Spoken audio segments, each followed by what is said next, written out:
Lawahku ya sederhana ngene iki guys, dong telo disanteni terus lawoi bakwan jagung. Walah enak era pakat guys, ngeluwai iwak kebo. Lah ceritane nek kene iki aku tuku dong telo rong gendel, regane iku rong gendel kaya era 8.000 ya 6.000 guys.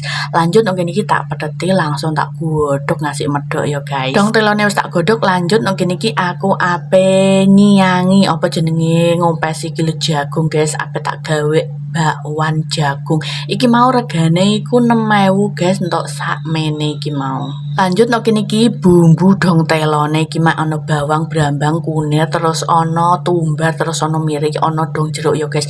Lanjut digusrang-gasrang nek wajan ngasih bumbune mateng, lanjut dikei banyu, terus dikei lada bubuk, santan bubuk, terus masako. Bariku terus iki dong telo sing wis tak godhong ngasih medhuk wis tak iris-iris dilebokno ya guys. Wis masak dong telone rasa suwe-suwe amarga iki wis tak godhong ngasih medhok ya guys, lan iki mangan dong telo santen ambi sego sing anget-anget. Walah enak era karuan guys. Iki dong telone wis mateng, lanjut nek kene aku ape goreng bakwan jagung ya guys. Goreng bakwan jagunge iki aku mek separo wae guys, amarga apa iki ndut tandun engko bengi nggo mangan bengi barang guys. Wis lawahku yo ngene iki tok guys, sederhana tapi iki ngentekno sego sak wakul ngasih imbah-imbah terus pokoke.